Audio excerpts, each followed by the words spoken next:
What's going on, everybody?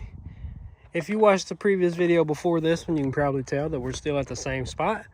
But I feel like this video had to come out right after that one, because if you're putting bigger tires on these trucks are notorious for having the active fuel management or the cylinder deactivation, going into V4 mode when it's not required, which I don't understand how that works. But so we picked up this bad boy, and I literally ordered this the same day I got the truck, because I'm like, you know what, let me get on these forums and just check with some of the guys that have had these trucks for a while.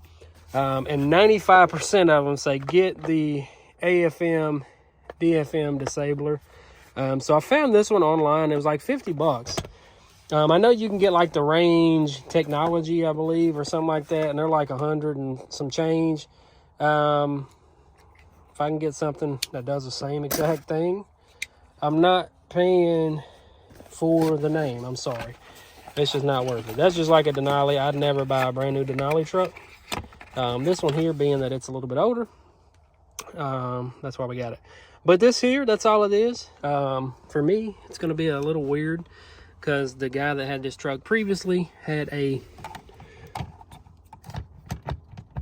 It's not even connected, it's loose. He had a trailer brake put in, aftermarket, because this truck unfortunately didn't come with it from the factory. So yeah, that's pretty much all it is to it. I'm gonna figure out how I can get that to where it's not just dangling. And one thing I will say about these is, if yours has a light on it like this one does here, make sure you start your vehicle occasionally, because it will run your battery dead. And it actually, here's a card. It says, please unplug the AFM disabler when the car is not used for an extended period of time. So it actually tells you, red light indicates that the is standby mode, green light indicates disabler is operating. Let's fire this puppy up. This thing will probably run better than ever now. But yeah, I mean, it's pretty straightforward. And I like I said, I just put these 33s on here. So I feel like the V4 mode, we definitely got to get rid of that. That's another reason why I ordered that thing too, because I knew I was either going to do stocks with the 35s with 2-inch spacers, or put these on there for a little bit, just see how they would look. So I knew I was going to be putting a heavier wheel and tire combo on the truck. So that's another reason why I went ahead and ordered that. Just so we wouldn't have to worry about it in the future, because lifters on these LS engines are notorious for messing up, and being that these actually have a little bit more of a complicated system compared to what's in the GMT 800, you definitely want to be proactive about getting stuff taken care of before it gets too far gone. And I feel like with this truck here, being that it was owned by a couple older gentlemen, they didn't drive it hard, so I'm not too really worried about, you know, its previous life. But we're going to take good care of it, you know. I think it's already 10 times better than what it was when I first got it. And I've only had the truck probably 2 weeks now. And I really haven't done much. Like I said, side steps, lower valence in the front, got a bigger leveling kit on it. That's literally it. And then wheels and tires. And then LEDs, we put LEDs all the way around.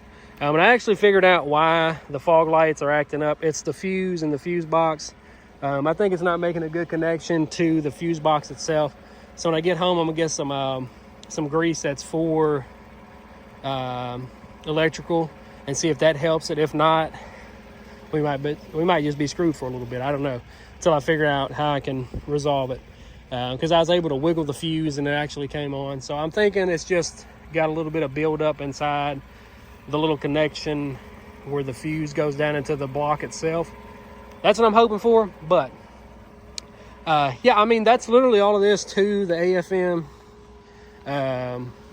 active fuel management system disabler. That's pretty much all it is. You plug it into your OBD2 port. Jeez, I about had a brain aneurysm.